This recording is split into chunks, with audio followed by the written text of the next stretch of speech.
scheduled to be in or was hoping to be here. I want to thank everybody who's joining us today. We're here to, of course, let everybody know what has been happening collectively to ensure community safety leading up to and after the verdict is handed down in the Derek Chauvin trial in Minneapolis, which we're hearing will happen maybe even during this hour. We know there are some other issues that some of the media may want comment from, or on rather, from the panelists, but we're going to ask you to please stick to the topic of planning for peaceful protests and the prevention of any violence and criminal activity. That's what we're here to talk about today. You can direct other inquiries around other topics to either Jim Middaugh or myself, and we're going to do our best to answer those questions when we can. So to begin, you're going to hear from some elected officials, community members, and law enforcement partners. We're then going to open it up for questions, and we're trying to be equitable to get all of you in here. So we ask that you just ask a question and perhaps a brief follow-up so we can get on to the next reporter. And that's it for my spiel. So we're going to begin by introducing Mayor Ted Wheeler first. He will lead it off. And Tim, I still can't record. Tim Gordon can't record. Okay, Tim, I'll get to you in a second here. So let me find the mayor. I'm sorry, this is Kelly from K2 again. We seem stuck on only being able to see the ASL interpreter. Yeah, we're adding the mayor there. Okay. Mayor Wheeler, you can go ahead. Thank you. All right, thank you everybody for being here today. This is obviously a high intensity moment here and in many other communities in America. People are eagerly awaiting the decision with a lot of apprehension, and rightfully so, because there's so much at stake. I understand the apprehension, the historic significance of this moment, and people's concerns about injustice, safety, and our communities need to know that we're as ready as possible for anything. I'm hopeful that any demonstrations in Portland will remain peaceful, but out of necessity, I'm working hard to ensure our law enforcement agencies are well prepared. Based on the evidence we've all seen, I'm personally hopeful that the jury will convict Derek Chauvin of the murder of George Floyd. The decision of the jury will be announced soon. For the last several weeks, we've worked with members of the community and law enforcement to prepare for any eventuality that results from the jury's verdict. Joining me today are prominent community leaders who will talk about the importance of peaceful demonstration. We have representatives of local law enforcement to tell us about their planning for the verdict. The anti-nausea drug, 2 probiotic flushes. He's going to be sleepy because the anti-nausea one makes him a little sleepy.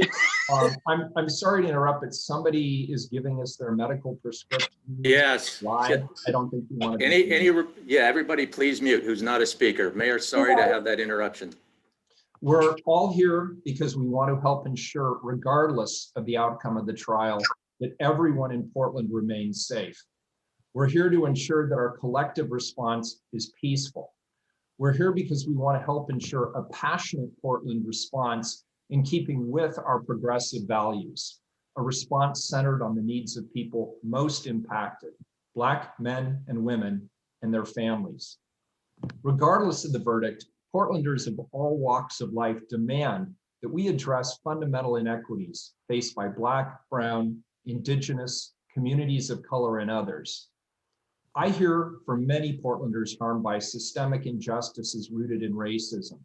Those injustices are reflected in the justice system, in barriers to housing, in healthcare, jobs, education, and in so many other areas where we know we need to improve.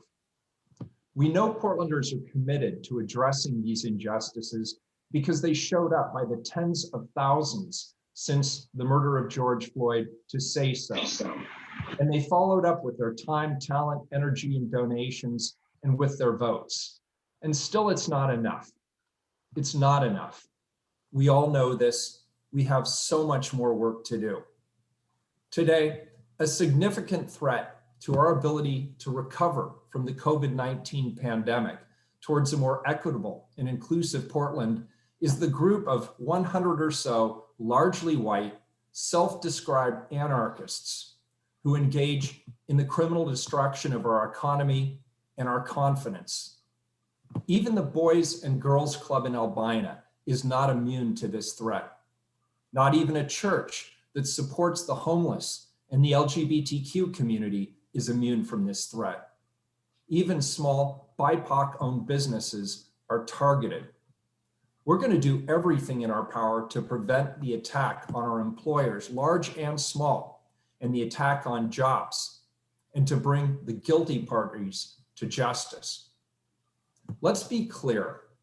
Anarchist flyers call for what they describe as, quote, direct action, unquote, which are code words for breaking windows, ransacking businesses, arson, and intimidation.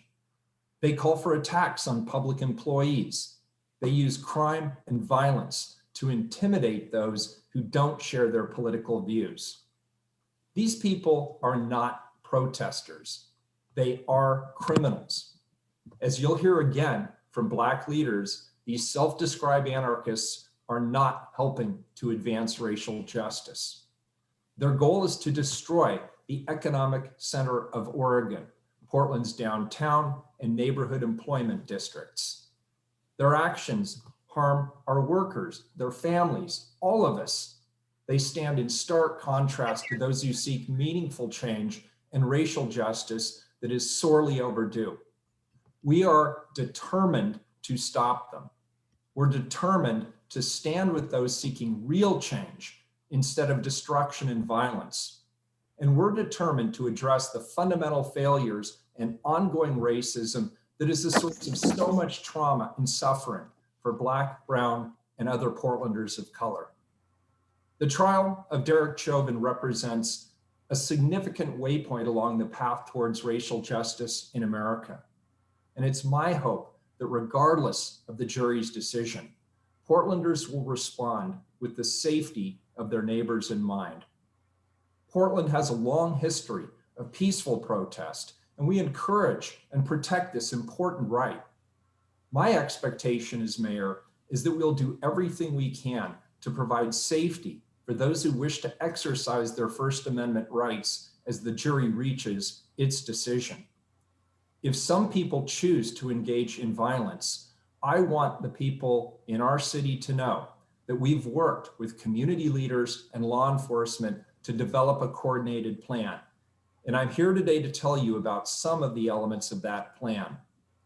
First, I'm asking employers to make some common sense preparations. If possible, please secure your trash bins and dumpsters. Please store your A-board signs and secure any construction materials or outdoor tables, fences, or anything else that could potentially be used to start fires or used as weapons. Please leave your lights and security cameras on. And as always, please call 911 if you learn about or witness any illegal activity. Second, please know you're not alone. Your city council is committed to reform and action. I'm joined today by City Commissioner Mingus Mapps, who shares my focus on common sense and meaningful reform. I'm also joined by Portland's law enforcement partners. Like all of us, they're not perfect, but one thing about them is clear. In the words of Acting Portland Police Chief Chris Davis, free speech and expression are values they took an oath to uphold. Violence and wanton property destruction are the crimes they took an oath to prevent. We will still have support from the Multnomah County Sheriff and the Oregon State Police. We'll have patrol and logistical support from other local law enforcement agencies as well. As police commissioner, I've made it clear that every officer must be easily identifiable by name or number, that bikes and normal uniforms must be used unless violence breaks out, that use of force must be a last resort, and warnings, and everyone should be provided with ample warnings and safe opportunities to disperse before any use of force occurs. As the mayor, I've declared a state of emergency to allow city bureaus to facilitate peaceful First Amendment activity and respond to any violence if necessary. And finally, I'd like to thank Governor Kate Brown for making available the state police to support us, and if necessary, select members of the National Guard who will be standing by to keep our city safe. Those resources are already already on the way. Before I hand it over to others who are here today, I want to remind everyone that even a verdict of guilty on all charges is nothing to celebrate. There's no adequate compensation for what happened. A verdict, even in my opinion, the right one, is just one small milestone on the long road to justice. Any verdict must be cause for reflection on the incredible trauma Black and brown people have experienced and continue to experience. It's a moment for us to redouble our determination to do more, to create a city where everyone is safe and feels safe. Our work is just beginning. And now I'd like to turn it over to Commissioner Mingus Mapps. Commissioner Mapps. Thank you, Mr. Mayor, and hello to my colleagues. I appreciate this opportunity to speak with you today. I want to make 2 points. First, I want to call for peace.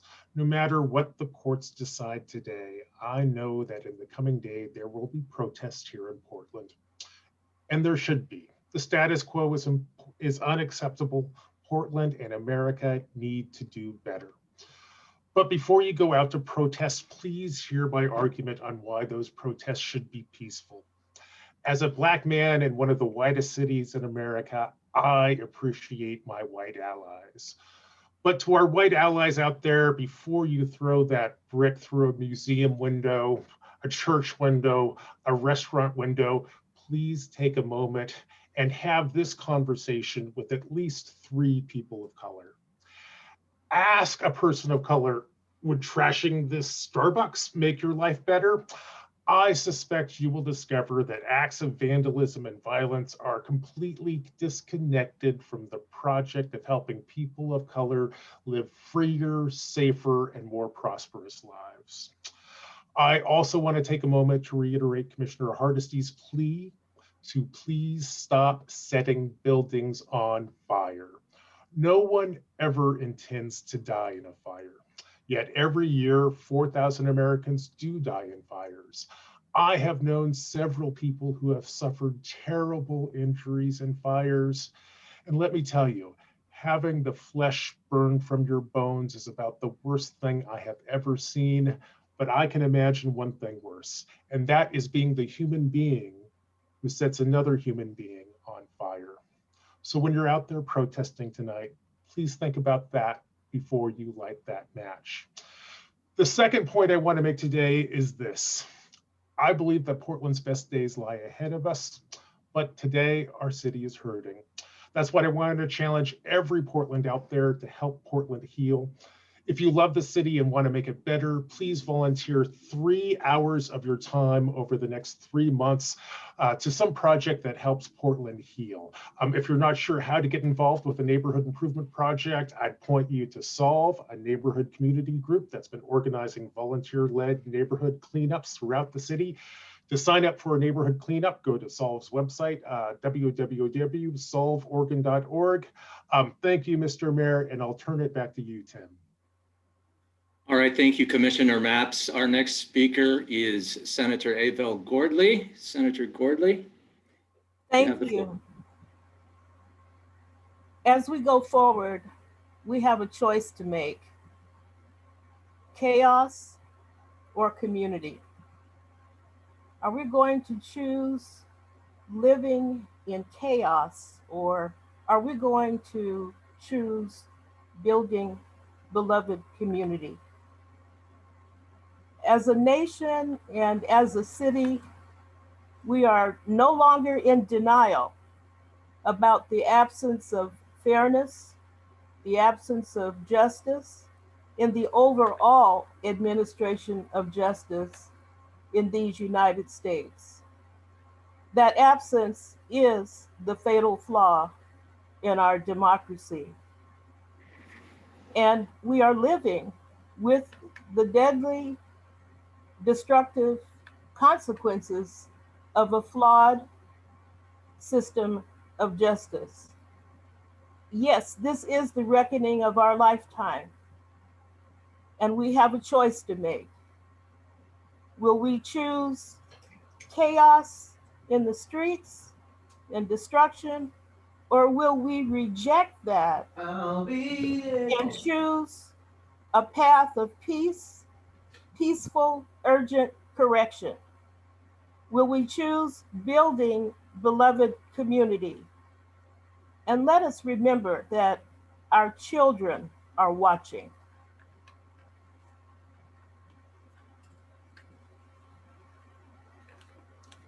I believe I turn it over to Senator Carter.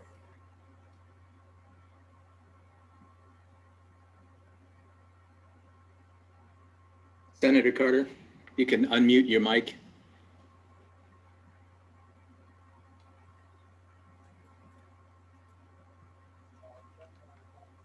Can you hear me now?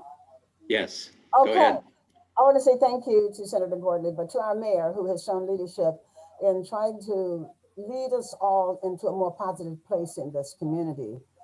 Because as we all know, this is a very pivotal moment in our society. It is a moment that calls for contemplation and thought. Because if we were to find ourselves being destructive on everything that happens in our society, I believe that we're headed for failure. And as Americans, we're used to successes. As Oregonians, we have striven very hard during our history to try to make this a very successful and beautiful city.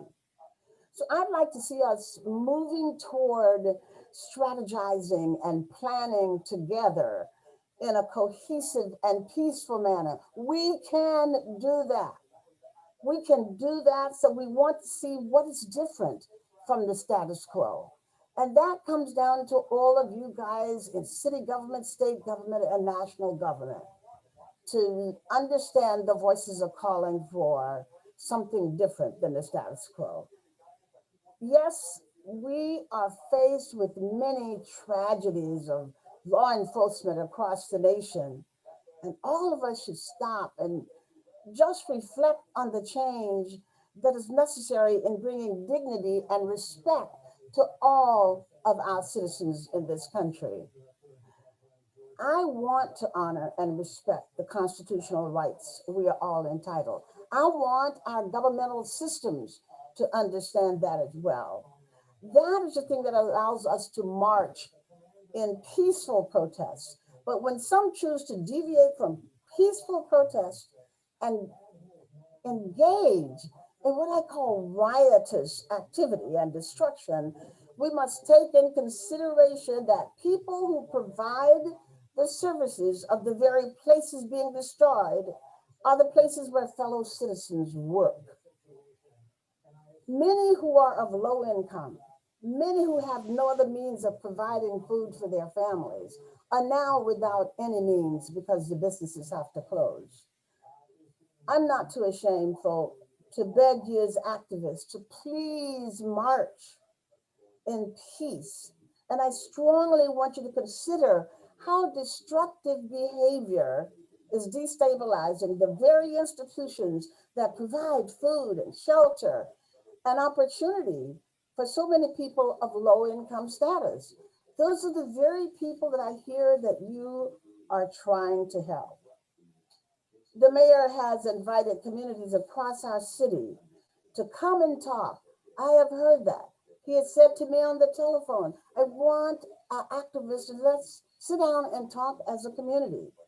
I am asking you today, I am pleading with you today to please accept the opportunity to have conversation about change in our governmental institutions. You can do that, we can do that. I am also calling upon our elected leaders to realize that these are golden moments in our country. These are moments where unrest is calling upon us to hear the voices for change and to further realize that accepting the status quo is not working and that it's time to sit as leaders in our community, sit, listen, and learn from the voices that are calling for change. In my closing request, our mayor has responsibility for the safety of all of Portland's citizens. And it has been over a year now that we've been experiencing disregard for our downtown businesses and the once held beauty of our city. I believe the council got the message. I do believe that, activists. The status quo is no longer acceptable. I hear that, they hear that, we as a community hear that. Let's talk. Let's sit down and talk about it. Let us put on the table in peaceful conversations, plans and strategies for moving forward in peace with one another. I know what it is to feel as if nobody is listening. I've been arrested in downtown Portland for marching. I know what that is about, but we did not tear up our city. And so what I am begging you today, to realize that yes, the problems of George Floyd is all over our nation, but that our city is trying to work toward a betterment for all in our society. Join us in sitting down and talking about these issues. Thank you, Mayor, for this day. Thank you, Senator Carter. All right, we're going to continue now with the Portland Police Bureau Acting Chief, Chris Davis. Chris, you're on. Thanks, Tim. Good afternoon. Whatever the jury verdict is this afternoon, we anticipate large free speech gatherings in our city. The First Amendment to the Constitution protects your right to gather with others and express yourself. For those who want to peacefully protest, the Portland Police Bureau's job is to help you do so, even if you are protesting about the police. This is a fundamental role for police in a democracy, and it's one we take very seriously. Our officers are trained to address behavior and never the content of someone's speech. We will facilitate the exercise of free speech while ensuring people are safe and respecting the rule of law. Unfortunately, we also expect that some people will use this moment as cover to engage in criminal activity, and we have to be prepared for this too. Working with our partners at the Multnomah County Sheriff's Office, the Oregon State Police, the Multnomah County District Attorney, and other city bureaus, we have planned to have resources in place to meet the city's public safety needs, whatever those may be. I want to be clear about something. If you're involved in criminal activity, including property damage, arson, or attacks on police officers and other community members, you can expect to be arrested, prosecuted, and held accountable. Our community has made it very clear that it will not tolerate criminal activity and that it expects us to hold people who commit crimes accountable. We all recognize the need for change in our public safety and criminal justice systems, and the need to own up to the harms those systems have done in the past. Violence and destruction don't have anything to do with this. People have a right to free speech. They also have a right to be free from violence and anarchy in their communities. We will do everything we can with the resources we have to protect the safety and uphold the rights of all members. Thank you. All right, thank you, Chief Davis. Now we're going to go to the next speaker. We've got to get her on camera here. Bear with me. Fire Chief Sarah Boone. Thank you, Tim. Hello, my name is Sarah Boone, Fire Chief for Portland Fire and Rescue. First, I want to acknowledge the pain and trauma of what our community and our nation has faced over the last year. Unfortunately, people have chosen to express their pain, frustration, and anger through destruction and hate. But make no mistake, that targeted energy and collective rage should be directed towards an unjust system and not towards each other. My heart goes out to the George Floyd family, our community members, and my peers. Portland Fire and Rescue will do everything in our power to protect lives and property and carry out our mission. I would like to remind everyone that the current conditions are severe enough that we still have a burn ban in place. Please heed our fire warnings and act appropriately. The risk to the common good is too high.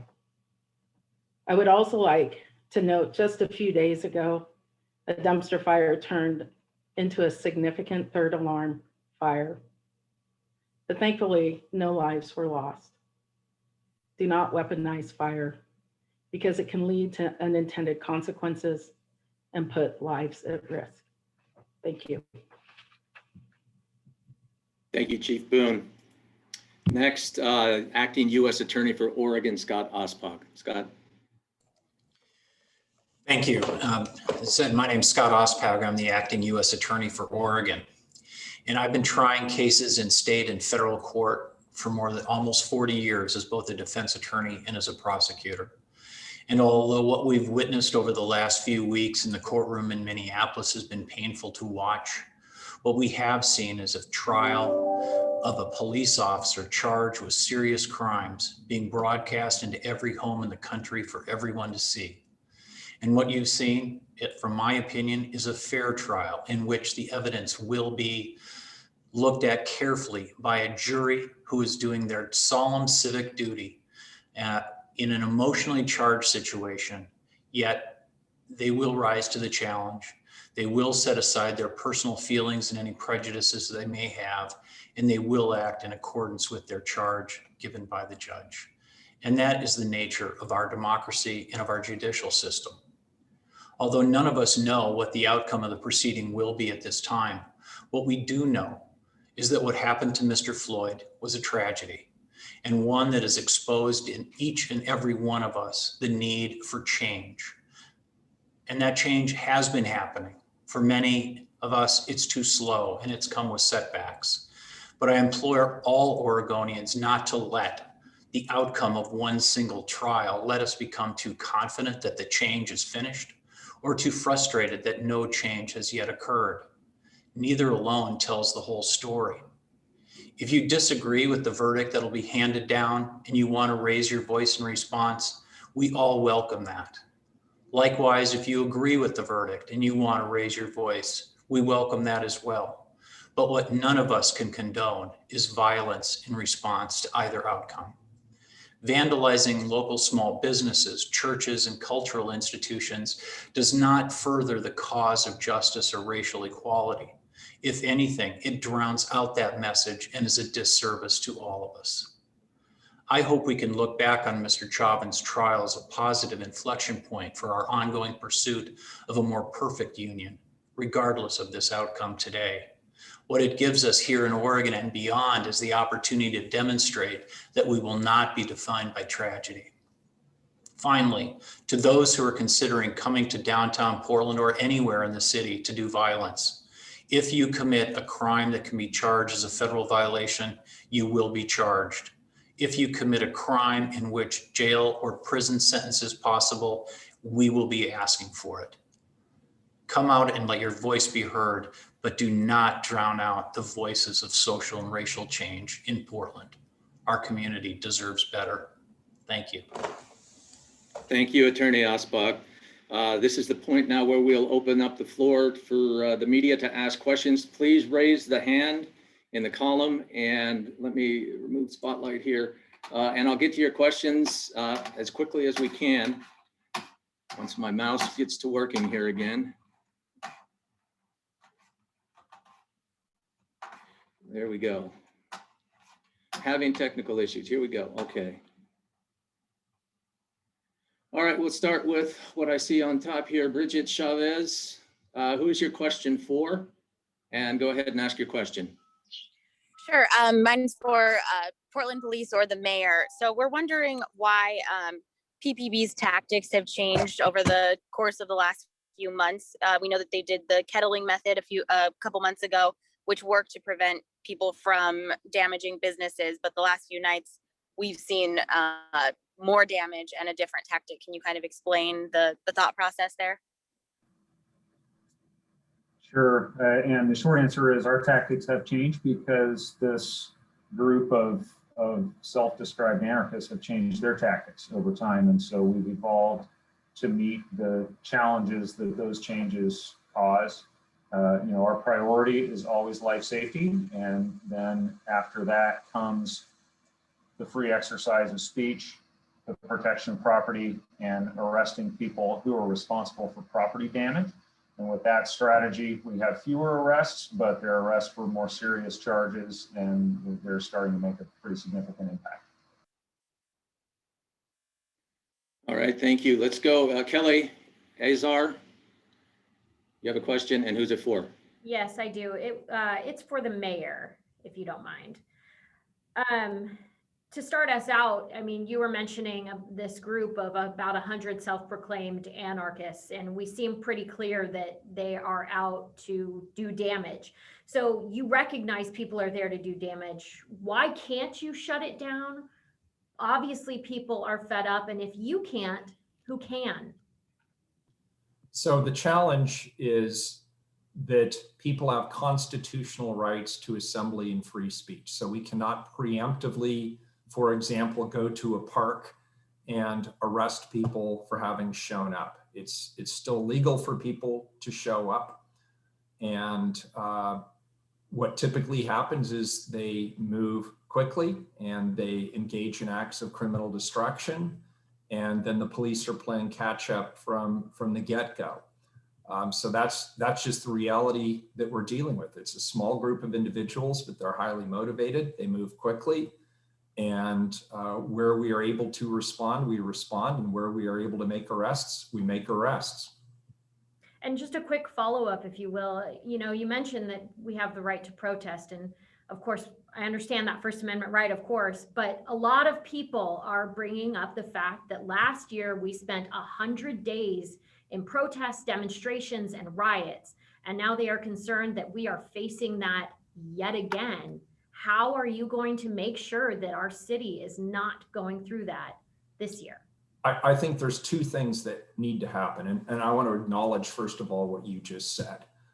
Everybody is definitely tired of what we've been witnessing, particularly for the last few nights, just the wanton criminal destruction, the attacks on churches, the attacks on youth organizations, the attacks on businesses, including those owned by people of color.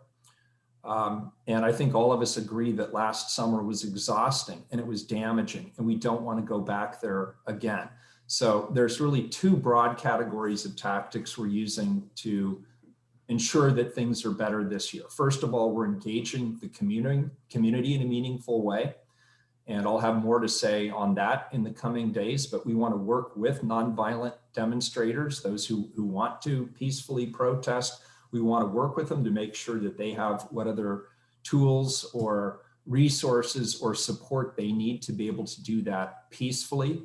And we are engaging the community and community leaders using Amnesty International protocols, as well as working with the Peace Project of Portland State and other organizations. So you'll hear more about that in the coming days.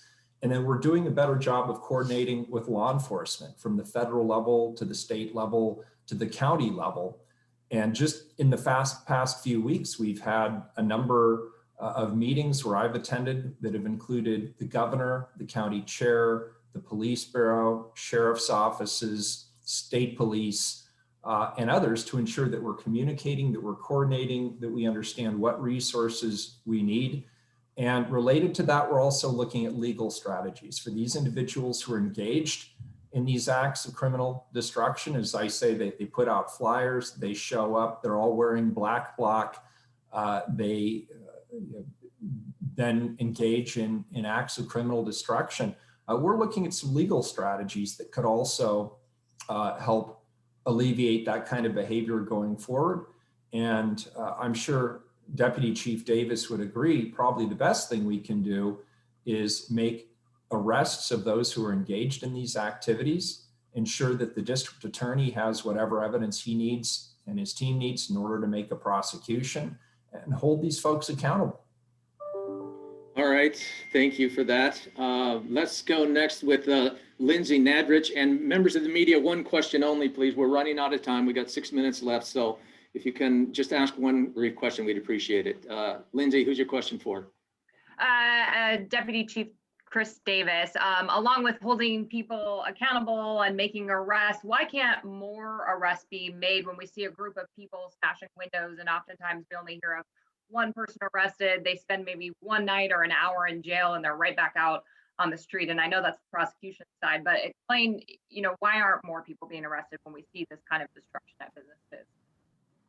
We have to balance the need to intervene in the moment with the need to do so safely and to do so in a way calculated not to escalate the situation. And sometimes we can turn a bad situation even worse by trying to make that arrest then, but that does not stop us from doing follow-up investigations and making arrests afterwards. And we've had some fairly high-profile arrests that we've made after the fact.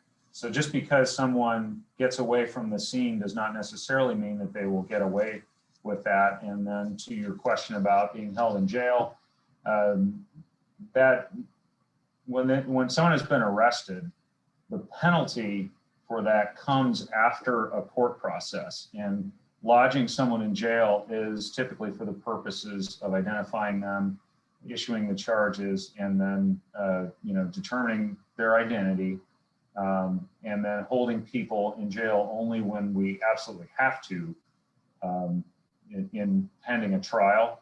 And especially with the COVID crisis, I'm sure the sheriff's office could speak better on this, but with the COVID crisis, we have that consideration as well to try and reduce the number of people in close quarters in custody. All right, thank you for that. Next, Alex Zielinski. You have a question for the mayor?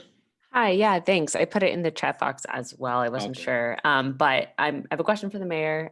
Can you detail the state of emergency that you've called and explain what it allows that maybe wasn't allowed before, and any information about how long it will last? Thank you.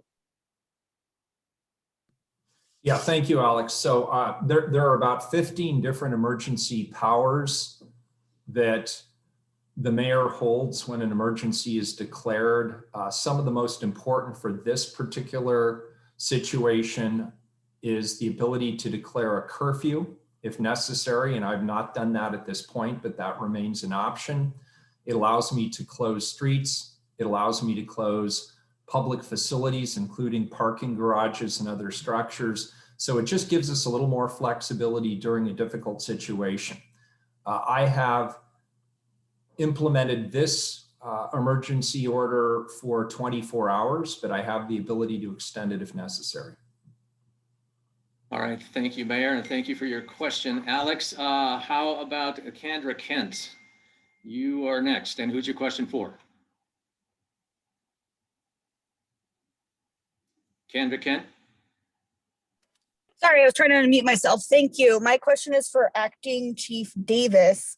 My question is, should Portlanders expect that every time there's a protest or a riot, that if they have an emergency, they should expect to wait hours for somebody to come answer that call? And can you just talk a little bit about, the types of calls that you've had held over the last few days, and what's your message to people who get very frustrated when a serious crime has occurred and they don't get any police response?